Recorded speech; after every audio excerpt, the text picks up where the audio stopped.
اچھا جی، کل سے ایک خبر چلی ہوئی ہے عمران خان صاحب کی آنکھ کو لے کے کہ ان کی آنکھ کو کوئی بیماری ہے، آنکھ کی بیماری ہے، آنکھ کو نہیں، آنکھ کی بیماری ہے، اور جس کی وجہ سے وہ ان کے لیے خطرناک ہو سکتی ہے، ان کی بینائی جو ہے وہ اس سے افیکٹ ہو سکتی ہے۔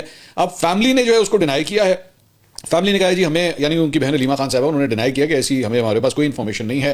ہم نے پمس کے جو چند سورسز ہیں، ان کی ترجمان ہیں، ان سے بھی ہم نے بات کی، انہوں نے بھی ڈینائی کیا ایسی کوئی بات نہیں ہے۔ جیل ذرائع نے ڈینائی کیا ایسی کوئی بات نہیں ہے۔ کسی آن دا ریکارڈ پولیٹیشین نے ڈینائی کیا ایسی کوئی بات نہیں ہے۔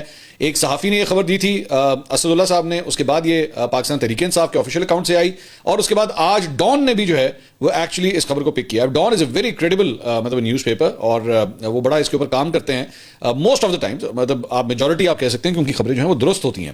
انہوں نے اپنی خبر میں کہا ہے کہ جی پمس کے ایک سینئر ڈاکٹر کے مطابق سابق وزیر اعظم کو ہفتے کی رات سخت سیکورٹی میں ہسپتال لایا گیا، جہاں ایک طویل طبی عمل جو ہے انجام دیا گیا۔ انہوں نے کہا کہ جو بھی طریقہ علاج جاری تھا وہ صبح کے وقت مکمل ہوا، اس لیے ہم کہہ سکتے ہیں کہ انہیں اتوار کے روز واپس لے جایا گیا۔ ڈاکٹرز کے مطابق ہفتے کی رات غیر معمولی نقل و حرکت دیکھنے میں آئی، اور عمران خان کی آمد سے قبل آپریشن تھیٹرز کے گرد کڑی نگرانی تھی۔ تاہم ایک اور ڈاکٹر نے اس دعوے کی تردید کی اور کہا کہ اس معاملے پر بات نہ کرنا ہی بہتر ہے، کیونکہ پی ٹی آئی اس بات کو ایشو بنا لے گی۔ ادھر منگل کے روز پی ٹی آئی نے دعویٰ کیا تھا کہ عمران خان انتہائی حساس آنکھوں کے انفیکشن میں مبتلا ہیں۔ ڈاکٹروں نے کہا ہے کہ جی انہوں نے کہا کہ ایک نہایت حساس اور سنگین طبی معاملہ ہے، اور اگر بروقت اور درست علاج نہ فراہم کیا گیا تو ان کی بینائی جو ہے وہ اس کو مستقل نقصان پہنچنے کا شدید اندیشہ ہے۔ شبیر ڈار صاحب جو اس ایشو کے اوپر جو ہے وہ رپورٹ کرتے رہے ہیں، انہوں نے ٹویٹ کیا، انہوں نے کہا ویسے 2.5 سال کے دوران عمران خان کی صحت کو لے کر جتنی بھی خبریں اور افواہیں سامنے آئی ہیں وہ سب جھوٹ ثابت ہوئیں۔ عمران خان کی بہنیں بھی شروع دن سے ایسی افواہوں کو بے بنیاد قرار دے چکی ہیں۔ 2 دسمبر کو عظمیٰ خان نے بھی ملاقات کے بعد پہلی بات یہی کہی کہ عمران خان کی صحت جو ہے وہ بالکل ٹھیک ہے۔ سو آئی ڈونٹ نو، آئی مین میرے پاس یہ خبر نہیں ہے، لیکن مختلف سورسز اب یہ خبر دے رہے ہیں، اور ساتھ ہی ساتھ کئی سورسز جو ہیں اس کو ڈینائی بھی کر رہے ہیں۔ سو آئی ڈونٹ نو، مطلب میرے خیال میں بہتر تو ہوتا کہ بیرسٹر گوہر صاحب کی اگر ملاقات ہو جاتی عمران خان صاحب سے تو بہت سی چیزیں کلیئر ہو جاتی۔ I think this was a missed opportunity. لیکن ساتھ ہی ساتھ بیرسٹر گوہر صاحب کی جانب سے آج ایک ویڈیو بیان جو ہے اس سلسلے میں جاری کیا گیا۔ کل یہ ہم نے خبر آئی تھی کہ جی عمران خان صاحب جو ہے ان سے ملاقات کے لیے بیرسٹر گوہر صاحب کو ایک چانس ملا تھا، لیکن انہوں نے انکار کر دیا کہ جی میں ملاقات جو ہے میں نہیں کروں گا جب تک یا تو ان کی بہن یا ان کے وکیل جو ہے میرے ساتھ کوئی نہیں ہوگا۔ تو اس کے اوپر بیرسٹر گوہر صاحب نے جو ہے وہ آج ایک ویڈیو بیان جاری کیا، اور انہوں نے کہا جی یہ غلط خبر ہے، ایسا کچھ نہیں ہے۔ میں نے جو ہے وہ کوئی نہ مجھے آفر ہوئی تھی اور نہ میں نے جو ہے کیا، بلکہ انہوں نے کہا کہ شیخ وقاص اکرم صاحب جو سیکرٹری اطلاعات ہیں پی ٹی آئی کے، ان کے ذریعے میں نے تردید بھی اس کی کروائی، انہوں نے چینلز کے اوپر بھی جا کے جو ہے اس کی تردید کی ہے۔ تو یہ بات غلط ہے کہ میں نے کچھ ایسا کہا۔ ہاں میں نے ماضی کے اندر جو ہے وہ یہ موقف ضرور رکھا ہوا ہے کہ بہتر یہ ہے کہ فیملی سب سے پہلے جو ہے وہ فیملی کی ملاقات جو ہے وہ ضرور ہونی چاہیے، which is I think is correct۔ Imran Khan صاحب کی بہنوں کا سب سے پہلے رائٹ ہونا چاہیے، فیملی سب سے پہلے فیملی آتی ہے، باقی ساری چیزیں بعد میں آتی ہے، پالیٹکس وغیرہ یہ سب کچھ بعد میں آتا ہے۔ فیملی کی جو ہے وہ ایک پالیٹیشین سے ملاقات جو ہے وہ بہت ضروری ہے۔ سو انہوں نے کہا کہ میرا یہ موقف رہا ہے کہ ان کی ملاقات جو ہے وہ فیملی کے ساتھ ضرور کروائی جائے، لیکن ایسا نہیں ہے کہ مجھے کوئی آفر دی گئی تھی کہ آپ آ جائیں اگر آپ اندر جا کے ملنا چاہتے ہیں۔ لیکن میں آگے کے بارے میں ضرور کہنا چاہوں گا کہ میرے خیال میں اگر بیرسٹر گوہر کو آئندہ اگر فیوچر کے اندر اگر یہ آفر ہوتی ہے کہ آپ جائیں جا کے مل لیں، سو ان کو میرے خیال میں اس وقت جا کے جو ہے ان سے ضرور ملنا چاہیے۔ اس کے علاوہ سیکرٹری جنرل پاکستان تحریک انصاف سلمان اکرم راجہ صاحب نے جو ہے انہوں نے ایک نیوز کانفرنس کی، انہوں نے کہا جی عمران خان اور بشرا بی بی سے ملاقاتیں نہیں ہو رہی، جو کسی صورت قابل قبول نہیں، ان کے ذاتی معالج کا سیاست سے کوئی تعلق نہیں۔ ملاقاتوں کے لیے ہم نے پٹیشن دائر کی تھی، تاہم آج معلوم ہوا کہ اسلام آباد ہائی کورٹ نے پٹیشن کو سائڈ پر کر دیا ہے۔ انہوں نے مطالبہ کیا کہ عمران خان سے ذاتی معالج اور فیملی ممبرس کو ملنے دیا جائے۔ ملاقات نہ کرانا ایک ایسا عمل ہے جو بربریت پر مبنی ہے اور اس ملک میں سیاست کو بھی دفن کیا جا رہا ہے۔ اس کے علاوہ اپوزیشن لیڈر سینٹ علامہ راجہ ناصر عباس صاحب نے بھی نیوز کانفرنس کی، انہوں نے کہا یہ خبریں چل رہی ہیں کہ انہیں اسپتال لایا گیا ہے، جبکہ اس بارے میں نہ پارٹی کو علم ہے اور نہ ہی فیملی کو۔ یہ لوگ دن بدن عوام کی نظروں میں گر رہے ہیں اور اس سب کا جواب دینا پڑے گا۔ ایسا نہیں ہو سکتا کہ آپ ظلم کریں اور جواب نہ دینا پڑے۔ انہوں نے کہا کہ 8 فروری کو عوام نے آپ کو بری طرح ٹھکرایا تھا اور عوام نے ہر رکاوٹ کو گرا دیا۔ عمران خان سے ملاقات میں سلمان اکرم راجہ بھی موجود تھے، اس میں انہوں نے کہا تھا کہ میں کسی سے انتقام نہیں لوں گا، حتیٰ کہ آرمی چیف کو بھی کہہ دیں کہ میرے ساتھ جو زیادتیاں ہوئی ہیں ان پر انتقام نہیں لوں گا، بس توبہ کریں۔ انہوں نے کہا کہ اگر عمران خان آج باہر ہوتے تو ڈونلڈ ٹرمپ کا یہ بورڈ ہی نہ بنتا، جب غزہ کے عوام چیخ رہی تھی تب آپ ان کی مدد کے لیے نہیں گئے۔ اچھا مطلب میں معذرت کے ساتھ میں ذرا علامہ راجہ ناصر عباس صاحب سے ڈس ایگری کرتا ہوں کہ جی اگر عمران خان صاحب باہر ہوتے تو بورڈ جو ہے وہ نہیں بننا تھا۔ میرا خیال میں پاکستان کی فارن پالیسی جو ہے وہ ان چیزوں کے ساتھ ڈرائیو نہیں ہوتی۔ عمران خان صاحب بھی جو ہے یا ان کی حکومت بھی جو ہے وہ بہت سی چیزوں کے اندر کولیبریٹ کر چکی تھی امریکہ کے ساتھ، ایسا نہیں ہے۔ وہ اور بات ہے آہستہ آہستہ جو ہے وہ سچویشن خراب ہونا شروع ہو گئی اور بہت سی چیزیں جو ہیں وہ دونوں ملکوں کے درمیان عمران خان صاحب کے دور کے اندر کافی حد تک جو ہے وہ خراب ہو گئی۔ میں اکثر اوقات یہ سائفر کے معاملے کے اوپر اس کے اوپر میں ماضی میں بھی بہت دفعہ بات کہہ چکا ہوں کہ رادر دین سیئنگ دس کہ جی آرکسٹریٹ وہاں سے کیا گیا، ان کی حکومت گرانے کو آرکسٹریٹ وہاں سے کیا گیا، اس کے بجائے میں اس تھیوری کو ماننے کے لیے ضرور تیار ہوں کہ اگر یہ موو ہو رہی تھی پاکستان کے اندر تحریک عدم اعتماد کے ذریعے یا ملک کی اسٹیبلشمنٹ عمران خان صاحب سے ناخوش تھی اور انہوں نے اپنی سپورٹ جو ہے عمران خان صاحب سے ہٹا لی تھی، اس وقت کی جو امریکی ایڈمنسٹریشن تھی انہوں نے کہا ہاں جی ٹھیک ہے ساڈے لو بھی ہاں ہے، مطلب وہ آپ کہہ لیں نا کہ آپ کے جوائنٹ انٹرسٹ ہو گئے کہ جی چلو ٹھیک ہے جی اگر ایک ملک میں تبدیلی آ رہی ہے تو چلو جی ساڑھے نو بھی ہاں آئے گی۔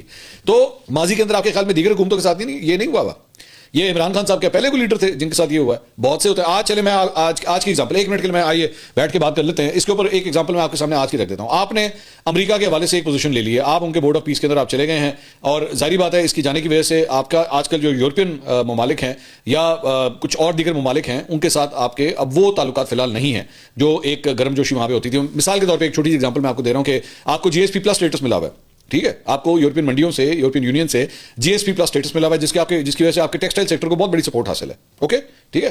اب یورپ اور بھارت کے درمیان جو ہے نا وہ تجارتی معاہدہ ہونے جا رہا ہے, جو کہ ہو گیا ہے, تقریباً ہو چکا ہے, فائنلائز ہو چکا ہے, لیکن اس کی امپلیمنٹیشن جو ہے اگلے 6 ماہ سے 1 سال کے اندر ہو جائے گی. اور جیسے یہ ہوگی تو انڈین ٹیکسٹائل جو سیکٹر ہے اس کو بھی یورپین منڈیوں کے اندر جو ہے بالکل وہی ایکسس مل جائے گا, اور اس کے بعد آپ کے ساتھ جو ہے وہ ایک کمپٹیشن آ کے کھڑا ہو جائے گا.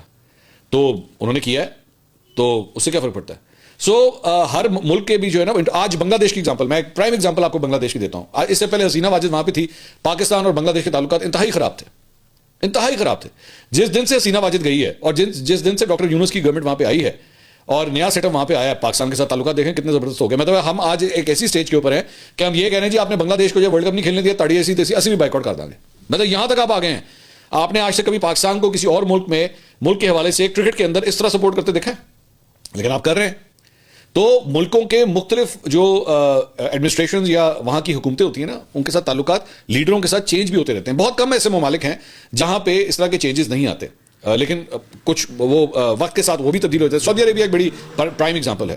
یہاں پہ جتنی بھی حکومتیں آتی رہی سب کے ساتھ جو ہے وہ سعودی عرب کے تعلقات بڑے اچھے رہے, لیکن اس کے بعد جو ہے وہ وقت کے ساتھ جو ہے وہ تبدیل بھی ہو گئے. کچھ نہ کوئی نہ کوئی ایسا مسئلہ جو ہے وہ بیچ میں آ گیا جس کی وجہ سے حالات جو ہے وہ تبدیل بھی ہو گئے.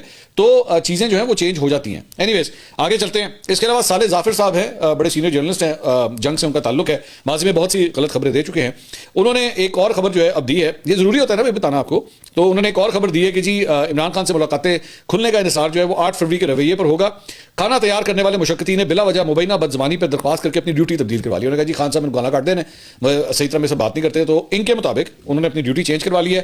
ان کو انہوں نے کہا جی بلڈ پریشر سے آنکھوں کے پردے کی دھندلاہٹ سمیت کوئی عارضہ بھی ہو سکتا ہے. تفصیلات کے مطابق بانی سے 8 فروری کے بعد ملاقاتیں کھلنے کا انحصار اسٹریٹ موومنٹ میں رکھے گئے ان کے رویے پہ ہوگا. اس دوران انہوں نے شہریوں کے امن و سکون سے کھیلنے کی کوشش کی تو ملاقاتوں پر عائد بندش کا عرصہ جو ہے غیر معمولی طور پر دراز بھی ہو سکتا ہے. تو یہ انہوں نے جو ہے وہ یہ خبر دی ہے. اس کے علاوہ جناب پاکستان تحریک انصاف کے سینئر رہنما عمر ایوب صاحب ہری پور والے, جو ماضی میں اپوزیشن لیڈر تھے, انہوں نے جناب PTI کی جو نئی, یہ وی نیوز نے خبر دی ہے کہ نئی تشکیل شدہ جو سیاسی کمیٹی ہے اس میں شامل ہونے سے انہوں نے انکار کر دیا کہ جی میں اس میں شامل نہیں ہوں گا, اور باضابطہ طور پر جو ہے انہوں نے اس سے استعفیٰ دے دیا ہے.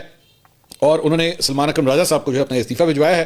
سوشل میڈیا پلیٹ فارم پر اپنی پوسٹ میں عمر ایوب نے واضح کیا کہ اب وہ نہ رکن پارلیمنٹ ہیں اور نہ ہی PTI کے کسی عہدے پر فائز ہیں, اس لیے ان کا سیاسی کمیٹی میں شامل ہونا پارٹی کے طے شدہ معیار کے خلاف ہے. انہوں نے یاد دہانی کروائی کہ وہ پہلے اجلاس میں بھی اپنی معذوری کا اظہار کر چکے تھے. انہوں نے کہا کہ جی ان کے خلاف متعدد فوجداری اور دیوانی مقدمات زیر سماعت ہیں, جس کے باعث وہ سیاسی کمیٹی کی ذمہ داریاں ادا کرنے کی پوزیشن میں نہیں ہے. انہوں نے کہا کہ سیاسی کمیٹی کی رکنیت صرف موجودہ عہدیداروں تک جو ہے محدود ہونی چاہیے. انہوں نے محمود خان اچکزئی کو جو ہے قومی اسمبلی کے اندر قائد حزب اختلاف اپوزیشن لیڈر منتخب ہونے پر, نامزد ہونے پر اس کا حوالہ دیتے ہوئے سفارش کی کہ انہیں سیاسی کمیٹی میں شامل کیا جائے تاکہ وہ عمران خان کی ہدایت کے مطابق قومی اسمبلی کے اندر اور باہر پارٹی ایجنڈے کے مؤثر انداز میں اسے آگے بڑھا سکے. اب میرے لیے یہ بڑی ایک عجیب بات ہے, اور وہ میں اس کی ریزن بتاتا ہوں. محمود خان اچکزئی صاحب جو ہیں ان کی ایک اپنی سیاسی جماعت ہے, تو وہ آپ کی پاکستان تحریک انصاف کی سیاسی کمیٹی میں کس طرح شامل ہو جائیں گے؟ مجھے اس منطق کی مجھے سمجھ نہیں آئی اس بات کی. مانا کہ آپ کے سیاسی اتحاد ہوتے ہیں, جس طرح PDM تھی یا تحریک تحفظ آئین پاکستان ہے, مختلف سیاسی جماعتوں کا ایک اتحاد ہے, اس کی کمیٹیاں تو چلے سمجھ آتی ہے, لیکن پاکستان تحریک انصاف کی کمیٹی کے اندر جو سیاسی کمیٹی میں محمود خان اچکزئی صاحب کس طرح آ سکتے ہیں؟ ان کی تو اپنی جماعت ہے. سو آئی ڈونٹ نو, مطلب یہ اس تجویز کی جو ہے مجھے بات سمجھ نہیں آئی. اس کے علاوہ جناب ڈسٹرکٹ اینڈ سیشن کورٹ اسلام آباد نے ریاستی اداروں پر گمراہ کن الزامات اور ساکھ متاثر کرنے کے کیس میں سہیل آفریدی کے ناقابل ضمانت وارنٹ گرفتاری جو ہے وہ جاری کر دی ہے. عدم حاضری پر سہیل آفریدی کے ناقابل ضمانت وارنٹ گرفتاری جاری کرتے ہوئے گرفتار کر کے انہیں پیش کرنے کا حکم دیا گیا ہے. سینئر سول جج نے سہیل آفریدی کے خلاف درج مقدمے کی سماعت کی. کیس کی مزید سماعت 10 فروری تک ملتوی کر دی گئی ہے. سہیل آفریدی کے خلاف PK ایکٹ کے تحت NCCI نے جو ہے مقدمہ درج کر رکھا ہے. اس سلسلے میں انہیں گرفتار کرنے کا جو ہے حکم دیا گیا ہے عدم حاضری کی بنیاد کے اوپر. عام طور پہ جو عدم حاضری کے اوپر گرفتاری کا حکم دیا جاتا ہے, وہ جب آپ پیش ہو جاتے ہیں تو یہ وارنٹس جو ہیں وہ ختم ہو جاتے ہیں. اس کے علاوہ انہوں نے سہیل آفریدی نے جو ہے وہ یونیورسٹی آف ہری پور میں ایک کنونکیشن سے خطاب کیا. انہوں نے کہا بند کمروں میں بیرونی سازش کے ذریعے منتخب وزیر اعظم کو ہٹایا گیا, وہی سیفر علی گڑھ جو میں کر رہا سی, صرف اس لیے کہ وہ ایک بیرونی ملک کو پسند نہیں تھا. عمران خان نے کافروں کی سرزمین پر مسلم امہ کے لیے آواز اٹھائی اور یہی بات ان کے لیے ناقابل برداشت تھی. عمران خان کے علاوہ مذہبی ٹچ, عمران خان کے علاوہ کسی اور میں ایبسولوٹلی ناٹ کہنے کی ضرورت نہیں, کیونکہ سب کو اپنی ذاتی مفادات عزیز ہیں. انہوں نے کہا کہ تیرا کے لوگوں کو شدید برفباری میں زبردستی گھروں سے نکالا گیا اور زبردستی نقل مکانی پر مجبور کیا گیا. کچھ بے شرم وفاقی وزراء پریس کانفرنس میں یہ دعویٰ کر رہے ہیں کہ تیرا کے لوگ برفباری کی وجہ سے نقل مکانی کر رہے ہیں. ایک طرف تیرا کے لوگ پاکستان کے لیے قربانیاں دے رہے ہیں, دوسری طرف بے شرم سیاستدان ان کا مذاق اڑا رہے ہیں. کوئی بھی شخص اپنی مرضی سے اپنا گھر نہیں چھوڑتا. ان لوگوں کو زبردستی نکالا گیا اور انہیں کوئی مالی امداد جو ہے وہ فراہم نہیں کی گئی. اب یہ مطلب جو دوسری سائڈ ہے نا, اس کا بھی پوائنٹ آف ویو آپ کے سامنے رکھ دیتے ہیں. یہ تو سہیل آفریدی صاحب نے کہا, اس میں دیکھیے ایک بہت بڑا جو وجہ ہے نا, وہ جو حکومتی سائڈ جو ہے وہ کلیم کرتی ہے کہ جی اصل بات یہ ہے کہ ان کو تکلیف جو ہے وہ انٹیلیجنس بیسڈ آپریشن سے ہو رہی ہے, کہ وہاں پہ دہشت گردوں کو جو ہے وہ جس طرح ٹارگٹ کیا جاتا ہے اور چن چن کے جو ہے ان کو مارا جاتا ہے, ان کو تکلیف جو ہے وہ اس سے ہو رہی ہے کہ یہ آئی بی اوز جو ہے یعنی کہ انٹیلیجنس بیسڈ آپریشن جو ہیں ان کو بند کیا جائے. تو دوسری سائڈ کہتی ہے کہ جی اس سے پہلے جو ہے جو عمائدین وہاں پہ تھے ان کو آگاہ کیا گیا تھا کہ سیکورٹی فورسز ان دہشت گردوں کے خلاف آپریشنز کر رہی ہیں جو آبادی اور کمپاؤنڈز کے اندر جو ہے وہ پناہ لیے ہوئے ہیں. اب ظاہری بات ہے اگر آپ نے ان کے خلاف یہ ایکشن آپ نے لینا ہے تو اس کی وجہ سے بھی جو مقامی آبادی ہے وہ وہاں سے نقل مکانی کر رہی ہے تاکہ ان کو جو ہے کوئی نقصان اس کے دوران نہ ہو. اوبویسلی ایک آپ کی مقامی آبادی جو ہے وہ دہشت گردوں کے ساتھ تو نہیں لڑے گی بیٹھ کے, اور اس کے لڑنے کے لیے آپ کو ایک پراپر ٹرین فورسز چاہیے جو ان کے اگینسٹ ایکشن کر سکیں. تو اصل بات یہ ہے کہ یہ جو آئی بی اوز اب ہو رہے ہیں اس کا مقصد یہی ہے کہ ان کو چن چن کے جو ہے ان علاقوں سے جو ہے وہ باہر نکالا جائے, ان کو آئیڈینٹیفائی کروایا جائے. اور آبویسلی اس پہ پوری انٹیلیجنس رپورٹس ہوتی ہیں ان کے پاس, آئیڈینٹیفائڈ ہوتے ہیں کہ یہ کون کون سے تشکیلیں ہیں. آپ کو پتہ ہے ان کے جو گروپس ہوتے ہیں ان کو تشکیل کہا جاتا ہے کہ جی ان کی تشکیلیں جو ہیں وہ کہاں کہاں پہ ہیں اور کدھر کدھر آ کے انہوں نے پناہ لی ہوئی ہے تاکہ ان کو جو ہے وہ ہنٹ آؤٹ کیا جا سکے. تو یہ بیسکلی دونوں سائڈ کی جو ہے موقف اس سلسلے میں. اس کے علاوہ جناب یہ جو ہم نے کل ایک ویلاگ کے اندر آپ سے ڈسکس کیا تھا کہ لاہور کی ضلعی انتظامیہ نے بیسکلی جو ان کی ہوم منسٹری ہے ان کی جانب سے, جناب ہوم ڈپارٹمنٹ کی جانب سے جو ہے وہ ایک نوٹیفکیشن نکالا گیا کہ جی پتنگوں کے اوپر جو تصویریں چھاپنے اور گانوں کے اوپر پابندی کا معاملہ بھی ساتھ آیا, ایون تو اس کا بسنت سے تعلق نہیں ہے. تو وہ معاملہ جو ہے عدالت کے اندر پہنچ گیا ہے اور اس موقع کے اوپر جو ہے وہ پی ٹی آئی کے شیخ امتیاز نے جو ہے وہ اظہر صدیق ایڈوکیٹ صاحب کے ذریعے جو ہے لاہور ہائی کورٹ میں ایک درخواست دائر کی اور اس میں کہا گیا بسنت کے موقع پر کسی بھی لیڈر کی تصویر چھاپنے اور گانوں پر پابندی عائد کی گئی. یہ فیصلہ ثقافتی تہوار پر سیاسی بدنیتی پر مبنی دکھائی دیتا ہے. اس میں کہا گیا جی عدالت ڈپٹی کمشنر لاہور کا تصاویر اور گانوں پر پابندی کا نوٹیفکیشن جو ہے وہ کالعدم قرار دے. اچھا, گانوں کے بارے سے تو عظمہ بخاری صاحبہ کہہ چکی ہیں کہ بھائی اس کا تعلق بسنت کے ساتھ نہیں ہے, اس کا اسٹیج کے ساتھ تعلق ہے. اسٹیج کے اوپر یہ جو اس قسم کے فحش گانے ہوتے ہیں وہ نہیں لگنے چاہیے. بلکہ آج انہوں نے اس سلسلے میں پریس کانفرنس بھی کی اور انہوں نے کہا کہ جی اس پہ پروپیگنڈا کیا جا رہا ہے, بڑے بڑے صحافی ٹویٹ کر رہے ہیں, میں وہ گانے بول بھی نہیں سکتی. جنہیں شوق ہے وہ اپنی فیملی کو بٹھا کر گانے سنیں, ناچے گائیں. میرا کام مورل پولیسنگ نہیں ہے. میڈیا کتا کان لے گیا سے باہر نہیں آ رہا. پتنگ اور ڈور کی قیمتوں کے حوالے سے دکانداروں کو منمانی نہیں کرنے دی جائے گی. میں اڈیالہ والے کے بارے میں بات کر کے وقت ضائع نہیں کرنا چاہتی. چلیں ٹھیک ہے, اچھی بات ہے کہ آپ وہ وقت یہاں پہ نہیں ضائع کرنا چاہتی. ویسے فرینکلی اسپیکنگ مجھے نہیں پتا, ظاہری بات ہے میں ایم ناٹ این اتھارٹی کہ میں یہ ڈیسائیڈ کروں گی یار یہ والا گانا جو ہے وہ چل سکتا ہے یا نہیں چل سکتا. میرا خیال میں جو بھی اعتراض کر رہا ہے بڑا ایک آسان طریقہ ہے, بہت آسان طریقہ ہے. جس کو اعتراض ہے وہ ان سارے گانوں کو اپنی فیملی کے ساتھ بیٹھ کے لگا لے. اگر تو چہرے پہ شرمندگی نہیں آ رہی اور آپ کو فیل ہو رہا ہے کہ آپ کے چھوٹے بچوں کو 8 9 10 11 12 سال کے بچوں کو بھی یہ گانے سننے چاہیے, سنائیں پھر ان کو بیٹھ کے, تو آپ کا ذہن بھی ریلیکس ہو جائے گا. اور جن گانوں پہ آپ کو لگتا ہے کہ نہیں کوئی مسئلہ نہیں, ہمارے 8 9 10 سال کے بچے 11 12 سال کے بچے بھی جو ہے کسی تقریب میں کسی شادی کی تقریب میں اس کو آرام سے سن سکتے ہیں, آپ ان کو سنائیں, اس میں کوئی مسئلہ نہیں ہے. میرا خیال میں تھوڑا سا اس چیز کے ذرا ایمبیگوٹی ہے اس سارے معاملے کے اندر. اچھا جی, اس کے علاوہ ایک اور خبر جو ہے وہ یہ ہے جناب کہ پنجاب اسمبلی کی قائمہ کمیٹی برائے داخلہ نے موٹر وہیکل ترمیمی بل 2026 جو ہے اس کی منظوری دے دی. اب یہ بڑا انٹرسٹنگ ہے اور اس کو بڑا غور سے سنیے گا. وہ اس لیے کیونکہ موٹر سائیکل چلانے والے جو نوجوان ہیں ان کے لیے ایک اسپیشل پروویژن جو ہے وہ بنائی جا رہی ہے کہ 16 سے 18 سال کے جو نوجوان ہیں وہ موٹر سائیکل جو ہے وہ چلا سکیں. اس سے پہلے آپ جانتے ہیں کہ 18 سال کی عمر میں جو ہے وہ آپ کا آئی ڈی کارڈ اور اس کے بعد آپ کا لائسنس بنتا تھا, لیکن موٹر سائیکل کے لیے جو ہے کیونکہ بہت سے ایسے گھر ہیں جہاں پہ ایک ہی موٹر سائیکل ہوتی ہے اور گھر میں اگر کوئی جوان لڑکا ہے اس نے گھر کے سارے کام شام وغیرہ کرنے ہوتے ہیں, فیملیز کو پک اینڈ ڈراپس وغیرہ جو ہے اسی کے ذریعے ہوتا ہے, تو ان کے لیے پروویژن کے لیے جو ہے اس کے اوپر قانون سازی جو ہے وہ کی جا رہی ہے کہ ان کے لیے ایک آسانی پیدا کی جا سکے اور ان کو اجازت مل سکے کہ وہ جو ہے وہ یہ موٹر سائیکل چلا سکیں. اس کے علاوہ جناب انصار عباسی صاحب نے خبر دی ہے, انہوں نے کہا جی توشہ خانہ دوم کیس میں گزشتہ ماہ سزا پانے کے بعد عمران خان کی رہائی کے امکانات مزید معدوم ہو گئے ہیں, جس کے نتیجے میں ان کی مسلسل قید مزید طویل ہوتی دکھائی دے رہی ہے. ماہر قانون کا کہنا ہے کہ اب اپیل کا مرحلہ خود ایک بہت بڑی رکاوٹ بن چکا ہے. القادر ٹرسٹ کیس میں عمران خان بشرا بیوی کو سنائی گئی 14 سال قید کی سزا کے خلاف اپیل جنوری 2025 میں دائر کی گئی تھی, تاہم 1 سال گزرنے کے باوجود اسلام آباد ہائی کورٹ میں اپیل سماعت کے لیے مقرر نہیں ہو سکی. میں ذرا ایک منٹ کے لیے نا ذرا آپ کے ساتھ اس کے اوپر بات کرنا چاہوں گا.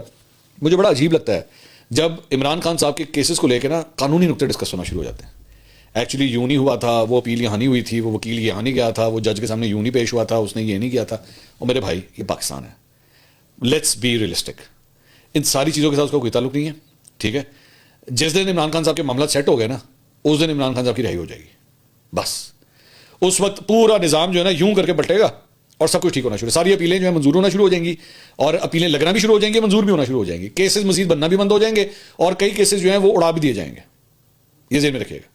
اور کہانی وہی ہے, جس دن آپ کی اسٹیبلشمنٹ کے ساتھ صلح ہو گئی یا آپ کے ساتھ معاملہ جو ہے وہ ٹھیک ہو گئے, سب کچھ ٹھیک ہو جائے گا. تو نہ ہوئے تو کیا قانونی نکات, تو کیا 200-250 کیسز ان کے اوپر بنے ہوئے ہیں, تو 200-250 کیسز کے اندر ایک ایک کر کے سزائیں ہوتی رہیں گی بیٹھ کے.